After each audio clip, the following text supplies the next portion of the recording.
Hello everyone, welcome to KV teachers guild. बच्चों, अभी हम स्टार्ट करेंगे fourth class the world around us का चैप्टर नंबर 7, जिसका नाम है हाउ थिंग्स वर्क, चीज़ें कैसे काम करती हैं। Every day we see and use different things around us.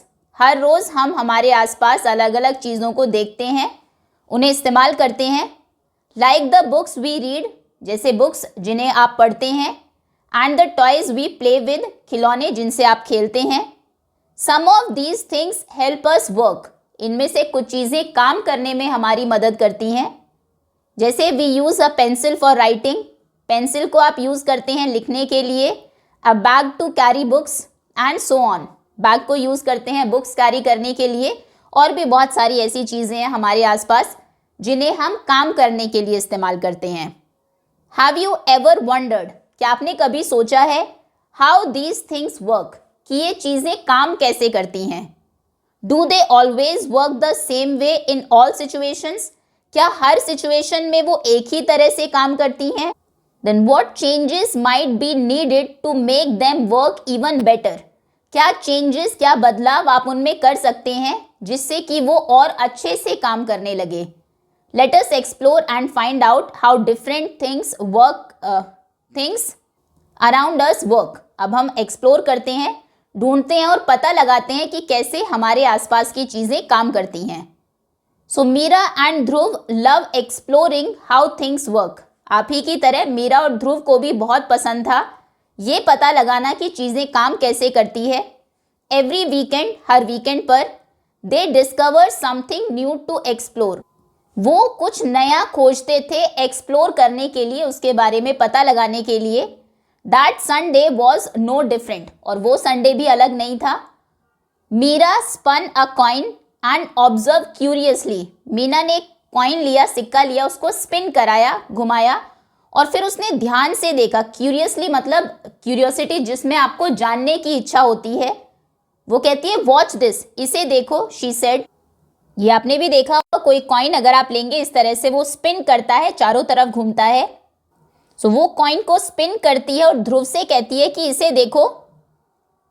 Do you think all objects can spin, क्या आपको लगता है कि सभी ऑब्जेक्ट्स स्पिन कर सकते हैं। Make a list of a few objects that can spin, कुछ ऑब्जेक्ट्स की लिस्ट बनाइए जो स्पिन कर सकते हैं। जैसे बैंगल स्पिन कर सकता है, एक टॉप लट्टू जो होता है वो स्पिन करता है, ये इस तरह से बैंगल। फिर रिंग भी स्पिन कर सकती है, वो भी राउंड होती है, रिंग आप लिख सकते हैं। देन ये टॉप लट्टू स्पिन कर सकते हैं। फिर बॉटल भी स्पिन कर सकती है, बहुत ज़्यादा देर तक नहीं, जैसे जितनी देर तक टॉप लट्टू स्पिन कर सकते हैं उतना टाइम नहीं, लेकिन स्टिल वो स्पिन करती है। तो ऐसे कुछ ऑब्जेक्ट्स के नाम आप लिख देंगे। बॉटल की कैप भी स्पिन कर सकती है।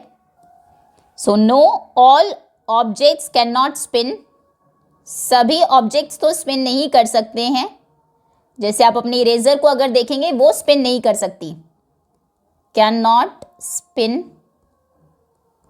ओनली अ फ्यू ऑब्जेक्ट्स, सिर्फ वही ऑब्जेक्ट स्पिन कर सकते हैं जो अपनी शेप के चारों तरफ घूम सके।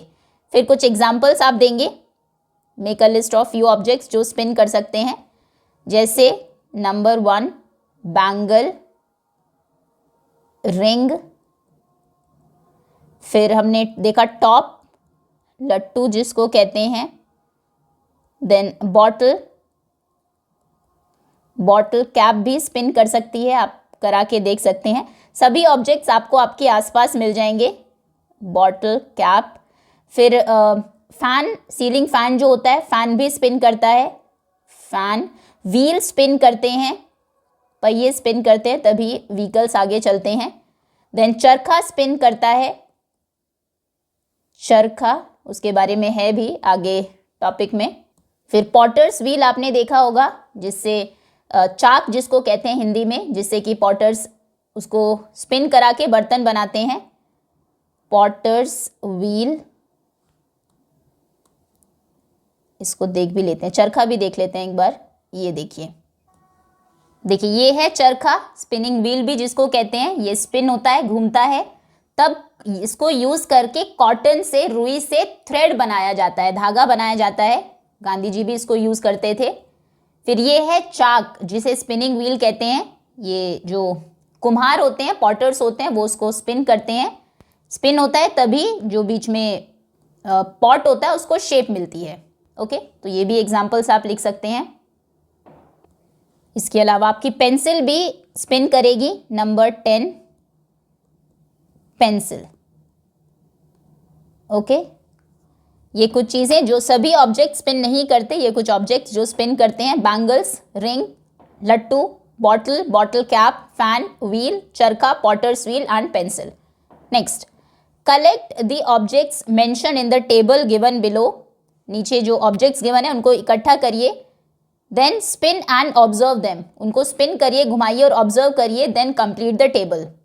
तो सबसे पहले है कॉइन। कॉइन को जब आप स्पिन करते हैं, पहले आप ऑब्जेक्ट लिखेंगे, आपने क्या ऑब्जर्व किया, फिर आई वंडर, आपने क्या सोचा, और आई थिंक, उसके बाद क्या उसका सोल्यूशन आया आपके माइंड में। जैसे कॉइन को स्पिन करते समय आपने ऑब्जर्व किया, एज इट स्लोज डाउन, जैसे वो धीमा होता है, इट बिगिंस टू शेक, तो वो शेक करने लगता है। पहले बहुत अच्छे से मूव करेगा, लेकिन जब स्लो होगा तो इस तरह से शेक करेगा और उसके बाद कॉइन नीचे गिरेगा। तो आई थिंक ऐसा इसीलिए होता है क्योंकि जब स्पीड कम हो जाती है कॉइन की तो उसका बैलेंस वीक हो जाता है, डिसबैलेंस होके वो शेक करने लगता है और फिर फाइनली नीचे गिरता है। ओके, सो यहां पर रीजन आप लिखेंगे आई थिंक बिकॉज, ऐसा शायद इसीलिए होता है क्योंकि द स्पीड रिड्यूसेस, स्पीड कम हो जाती है, reduces, and the balance becomes week, जिससे कि उसका बैलेंस वीक हो जाता है और वो शेक करने लगता है। ओके, नेक्स्ट, बैंगल को आपने स्पिन किया, as time past the sound, जैसे जैसे टाइम पास होता है तो आप देखेंगे बैंगल की जो साउंड है वो थोड़ी चेंज होती है। जब फास्ट घूमेगा स्टार्टिंग में तो डिफरेंट साउंड आएगी आपको, फिर स्लो हो जाएगा जैसे, तब डिफरेंट साउंड होगी, थोड़ा सा शेक करेगा तब अलग, और गिरते टाइम अलग। ठीक है, तो जैसे जैसे टाइम पास होता है the sound changes, sound change होती है। सो आई वंडर, मैं सोचता हूं कि साउंड चेंज क्यों हुई, why does the sound change, या फिर why the sound changes, sound change. So I think ऐसा शायद इसीलिए है कि बैंगल जब फास्ट स्पिन करता है तो बहुत लाउडर और शार्पर साउंड आती है। टाइम जैसे पास होता है वो स्लो होने लगता है और स्लो होने के बाद सॉफ्टर और लाइटर साउंड आती है। So I think when the bangle spin faster, spins fast, spins, जब बैंगल फास्ट स्पिन करेगा, इट मेक्स, थोड़ा सा लेंदी हो जाएगा answer, it makes louder sound, and when it slows down, जब वो स्लो होता है, slows down, the sound become softer, sound becomes softer. Okay, इसीलिए साउंड चेंज होती है। Next is pencil. So pencil को जब आप स्पिन करेंगे आप देखेंगे कि बहुत जल्दी वो रुक जाएगी और एकदम से सडनली रुकेगी। बैंगल और कॉइन के केस में आप देखेंगे वो राउंड राउंड घूमेंगे बहुत देर तक, फिर स्लो होंगे एंड फाइनली शेक होके गिरेंगे। पेंसिल घूमेगी और फिर थोड़ी देर में एकदम से बंद हो जाएगी। पेंसिल को आप यहाँ से होल्ड करिए सेंटर से और फिर राउंड घुमाना है आपको, ठीक है, इस तरह से। तो यहाँ पर आप ऑब्जर्व करेंगे कि वो थोड़े टाइम के लिए स्पिन होगी, it spins for some time and then suddenly stops, फिर एकदम से रुक जाती है, then suddenly stops.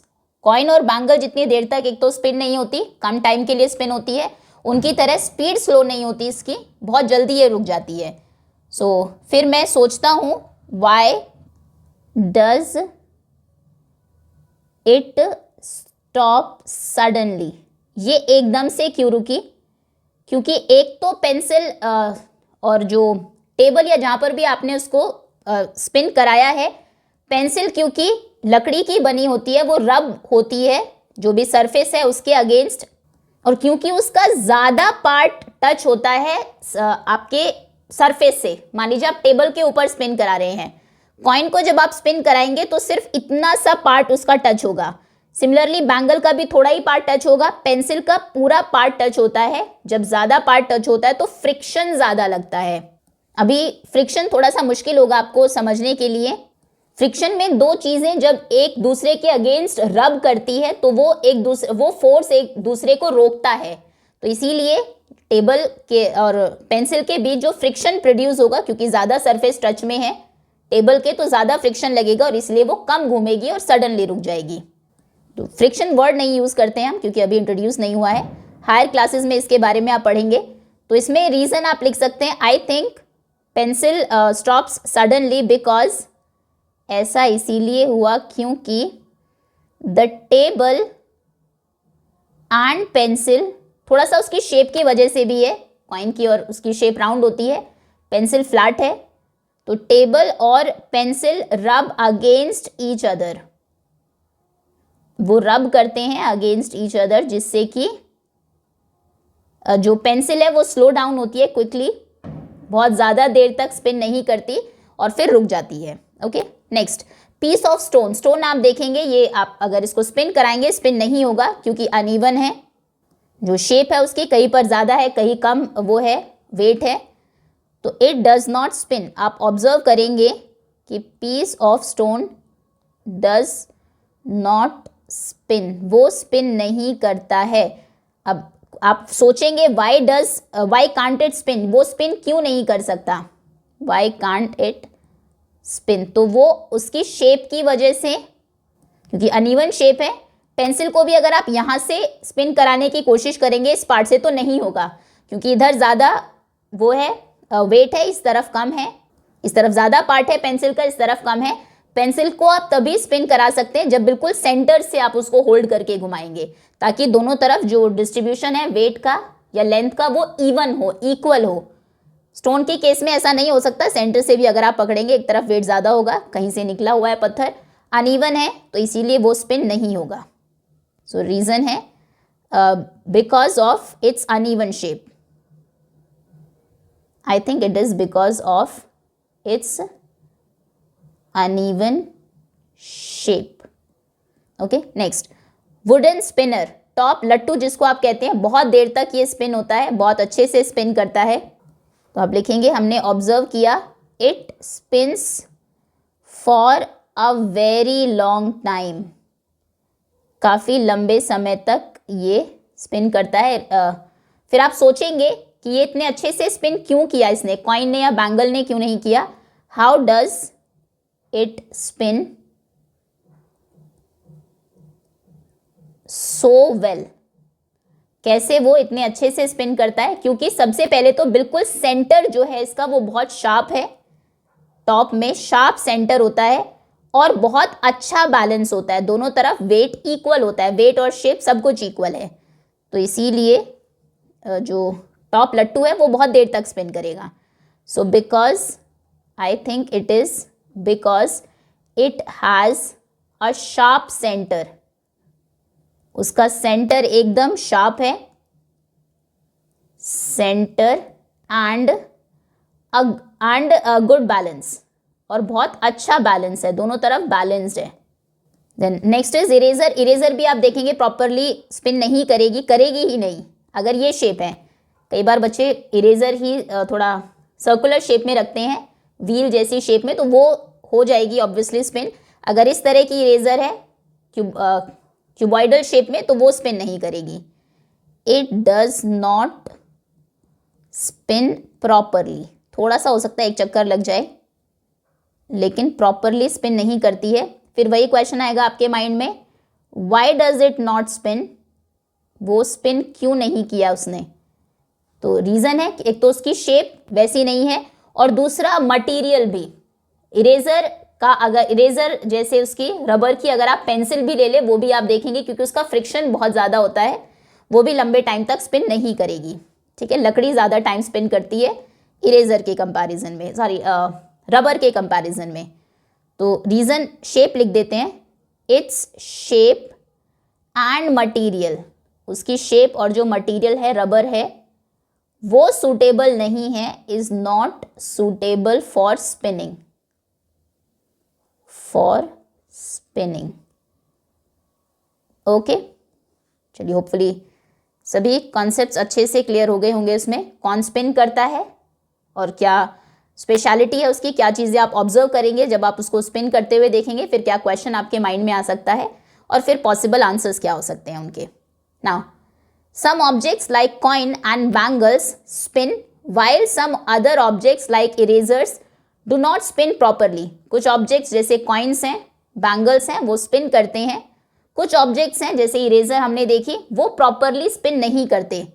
Meera had a question, अब मीरा के माइंड में एक सवाल है, how does a top spin, जो टॉप लट्टू है वो कैसे स्पिन करता है। Let us make some spinners and explore. अब देखिए हम कुछ स्पिनर्स बनाएंगे और इस कॉन्सेप्ट को एक्सप्लोर करेंगे कि स्पिनर्स में या टॉप में ऐसा क्या है कि वो इतने अच्छे से स्पिन करता है। एक्टिविटी है कलेक्ट थिंग्स, कुछ चीज़ें आपको कलेक्ट करनी है, जैसे पीस ऑफ कार्डबोर्ड आप लेंगे, टूथपिक्स ले सकते हैं, टूथपिक्स लेनी है, एक एम्प्टी ट्यूब लेंगे of a ball point pen and other small objects, और ये स्पिनर्स आपको बनाने हैं, उनको स्पिन करेंगे और अपनी ऑब्जर्वेशंस को रिकॉर्ड करेंगे। ये बनाए हैं क्लास स्टूडेंट्स ने, अभी हम देख भी लेंगे इनको। सबसे पहले है टूथपिक एट द सेंटर, एक ऐसे सर्कल कट करिए जो कार्डबोर्ड आपने लिया है और उसमें बिल्कुल सेंटर में टूथपिक आप रखेंगे, पेयर्स करेंगे, फिर स्पिन करना है। क्या आपने ऑब्जर्व किया, क्या वो स्पिन करता है, स्पिन नहीं करता है, और क्या दूसरी ऑब्जर्वेशन है आपकी।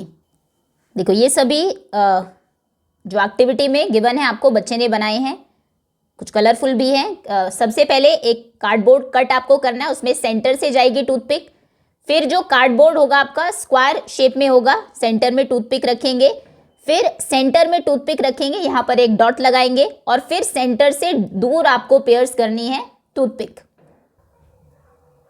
सेंटर में जब रहेगा तो आप देखेंगे बहुत अच्छे से स्पिन करेगा और वो बिल्कुल बैलेंस्ड भी रहेगा। तो यहाँ पर आप लिखेंगे what do you observe spins और डज नॉट स्पिन, तो यहाँ पर आप लिखेंगे इट स्पिन्स, वो स्पिन करता है, spins. Any other observation, observation ये है कि बैलेंस्ड रहता है, इट स्टेज बैलेंस्ड।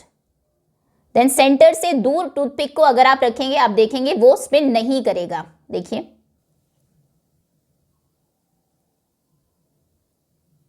सेंटर से दूर होने पर स्पिन ही नहीं करता है, जबकि सेंटर में अगर आप देखेंगे तो बहुत स्मूथली वो स्पिन करेगा। ओके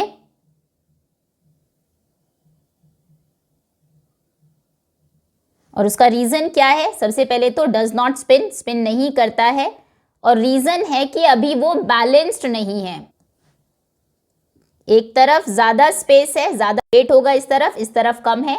सेंटर में जब होता है तो हर तरफ इक्वल बैलेंस होता है, इक्वल डिस्टेंस होती है, इक्वल वेट होता है, इसीलिए अच्छे से बैलेंस होने की वजह से स्पिन करता है।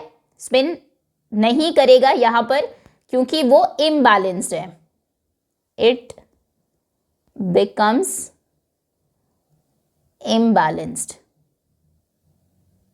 ओके देन स्क्वायर स्पिनर को आप देखेंगे थोड़ी देर ये स्पिन करता है, जल्दी ही रुक जाएगा, इसके जो कॉर्नर्स हैं उनकी वजह से इसमें भी थोड़ा सा बैलेंस कम है। यहाँ पर आप देखेंगे स्पेस कम है, यहाँ पर जो डिस्टेंस है वो ज़्यादा है। स्क्वायर कुछ इस तरह से थोड़ा टाइम करेगा, उतना नहीं जितना जो सर्कल था हमारा जब सेंटर में था, जब उसने रोटेट किया तो इट स्पिन्स अ लिटिल, थोड़ा सा वो स्पिन करेगा, अ लिटिल। और हम ऑब्जर्व करते हैं कि उसके जो कॉर्नर्स हैं वो स्लो करते हैं उसको, the corners slow it down. ऊपर में कॉर्नर्स नहीं थे, राउंड था, इसीलिए ज़्यादा देर तक स्पिन करेगा। उसके बाद सर्कुलर स्पिनर आप लेंगे with a circular mark on its body, उसके ऊपर ऐसा सर्कुलर एक मार्क लगाएंगे। आप देखेंगे जब वो घूमेगा तो मार्क भी आपको एक पैटर्न में चारों तरफ घूमता हुआ दिखेगा। स्पिन तो करेगा ही क्योंकि सेंटर में है। ये देखिए इसमें मार्क है, अगर आप ऑब्जर्व कर पाए यहाँ पर, तो जब वो स्पिन करता है मार्क भी आपको घूमता हुआ दिखेगा। Okay, so it spins well, अच्छे से स्पिन करता है. And the circular mark looks like it is moving, वो मूव करता हुआ दिखता है इन अ पैटर्न. ठीक है, इट इज मूविंग, मूव करता हुआ दिखेगा, ये हमने ऑब्जर्व किया. कोई दूसरा भी आप ले सकते हैं, दूसरी शेप ले लीजिए, ट्रायंगल ले लीजिए, उसमें सेंटर में करके देखिए क्या वो होता है. हेक्सागन ले लीजिए. ठीक है, ये आपके ऊपर है. इस तरह से स्पिन करेंगे. अब आपको डिस्कस करना है. Now which of the spinners did not spin properly, कौन से स्पिनर्स प्रॉपरली स्पिन नहीं हुए. Discuss the possible reasons. तो दो स्पिनर्स अच्छे से स्पिन नहीं हुए. एक तो जिसमें टूथपिक अपने सेंटर से दूर थी, उसका रीजन ये है क्योंकि हर तरफ वेट इक्वल नहीं है. सेंटर से दूर होने की वजह से वो इम्बैलेंस्ड हो जाता है. इस तरफ ज़्यादा वेट हो गया, इस तरफ कम है, यहाँ पर कम, यहाँ पर थोड़ा सा ज़्यादा. इम्बैलेंस होने की वजह से वो प्रॉपरली स्पिन नहीं करेगा. दूसरा हमने देखा, ये जो स्क्वायर स्पिनर था इसने स्पिन किया लेकिन प्रॉपरली नहीं किया, बहुत देर तक नहीं किया, क्योंकि जो शेप है उसकी वो सर्कुलर नहीं है. उसमें कॉर्नर्स हैं जो रेजिस्टेंस क्रिएट करेंगे. कॉर्नर्स की तरफ यहाँ से यहाँ तक आप चाहे तो डिस्टेंस मेजर करके देख ले, ये डिस्टेंस ज़्यादा है, इससे देखने से भी आपको पता लगता है.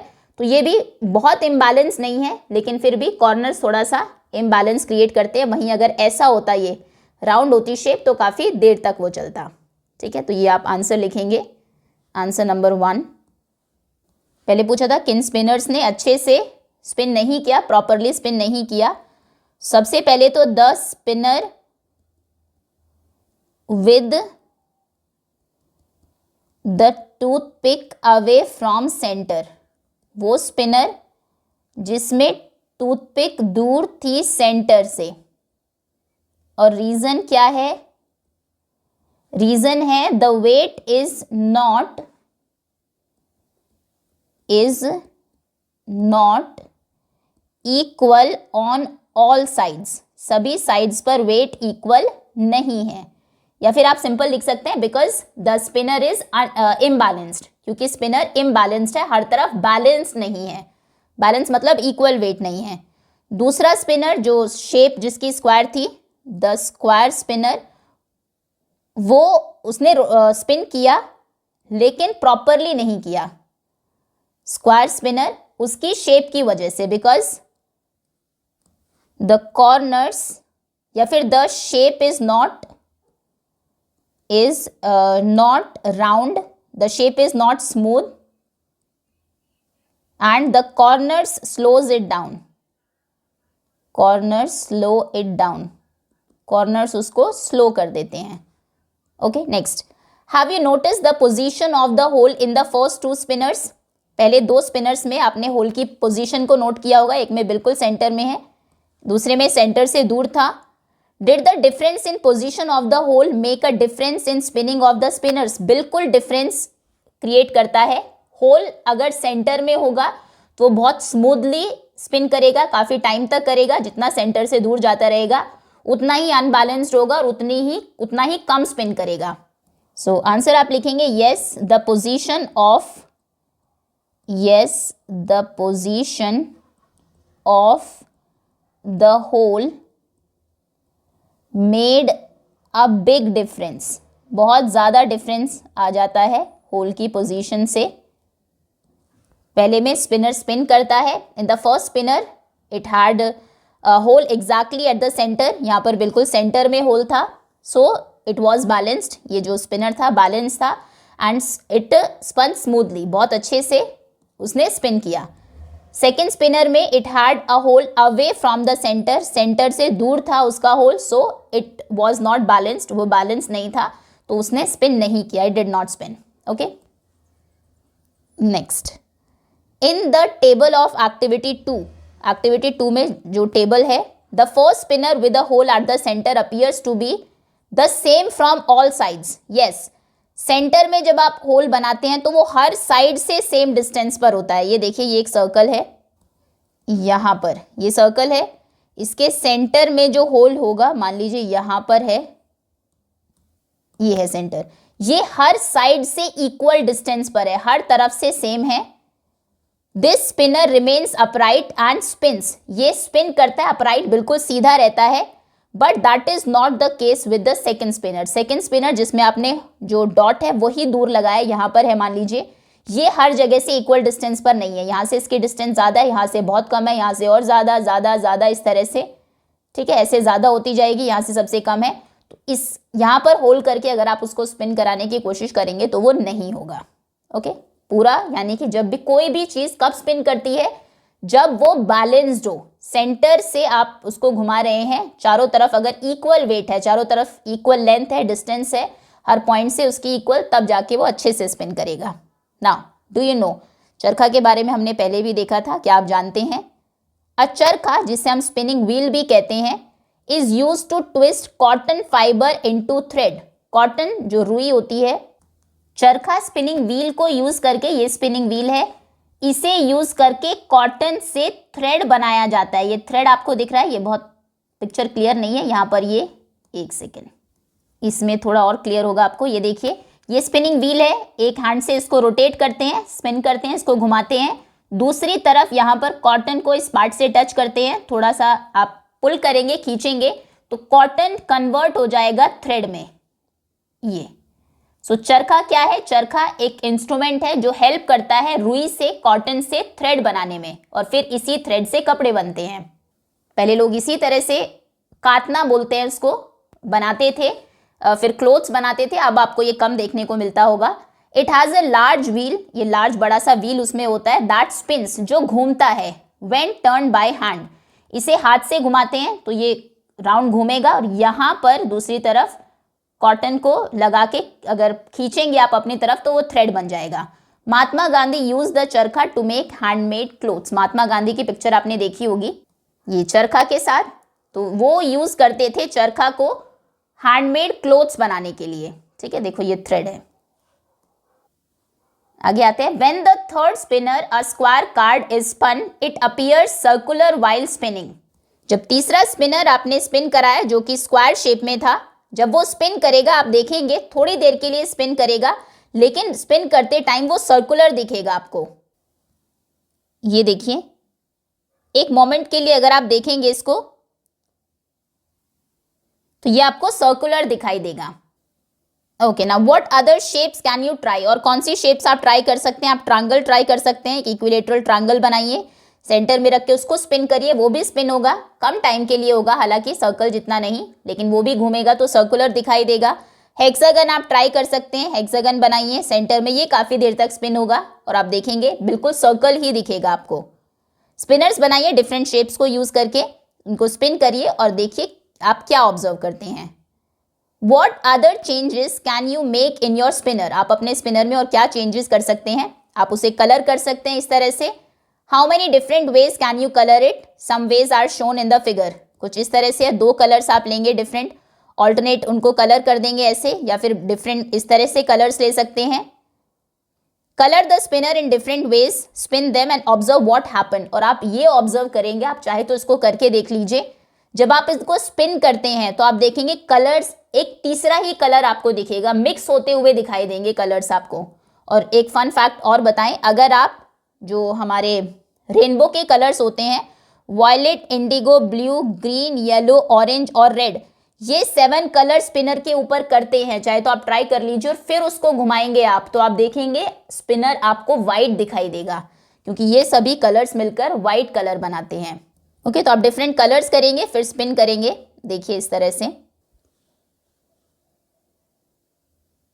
इस तरह से डिफरेंट कलर्स आप करेंगे, स्कूल में लेकर जाएंगे, जब रोटेट उनको करेंगे तो आप देखेंगे कुछ कलर्स मिलकर एक तीसरा ही कुछ डिफरेंट कलर क्रिएट करते हैं, एक कुछ ब्यूटीफुल पैटर्न्स भी आपको दिखाई देंगे।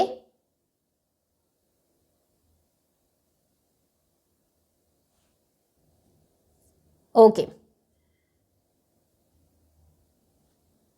नाउ मेनी थिंग्स अराउंड अस स्पिन। हमारे आसपास भी बहुत सारी चीजें हैं जो स्पिन करती है, जैसे सीलिंग फैन स्पिन करते हैं, पॉटर्स व्हील, चरखा हमने देखा, और कौन सी दूसरी चीजें आप ऑब्जर्व करते हैं? फैन है, व्हील है, आपके साइकिल के व्हील्स हैं, कार व्हील्स हैं, वो भी स्पिन करते हैं, तभी आगे साइकिल मूव करती है। नाउ डू यू नो हम 10 ऑब्जेक्ट्स पहले ही देख चुके हैं जो स्पिन करते हैं। क्या आप जानते हैं? Spinning tops have been used in India for thousands of years. हजारों सालों से इंडिया में स्पिनिंग टॉप्स यूज किए जा रहे हैं। Clay was used in earlier times to make these tops. Starting में टॉप्स को बनाने के लिए क्ले, मिट्टी को यूज किया जाता था, मिट्टी के टॉप्स होते थे। लट्टू is one of the popular Indian tops which is commonly made of would. लकड़ी से जब टॉप्स बनते हैं, आजकल आप देखते हैं प्लास्टिक के भी आ गए हैं, लेकिन लकड़ी से जो पहले टॉप बनते थे उसको लट्टू कहा जाता था। ओके, तो ये कुछ नया कॉन्सेप्ट नहीं है, आप में से भी बहुत लोगों को आता होगा, बच्चों को आता होगा अभी भी। जो लट्टू है, टॉप है, उसको स्पिन कराना, लेकिन ये हमारे देश में थाउजेंड्स ऑफ ईयर्स, हजारों सालों से चले आ रहे हैं। दैट्स ऑल स्टूडेंट्स, अभी के लिए इतना ही। नेक्स्ट जो टॉपिक है फ्लोटिंग एंड सिंकिंग, उसे हम कवर करेंगे नेक्स्ट वीडियो में। होपफुली स्पिनिंग का कॉन्सेप्ट आपको बहुत अच्छे से समझ में आ गया होगा। Thank you so much for watching.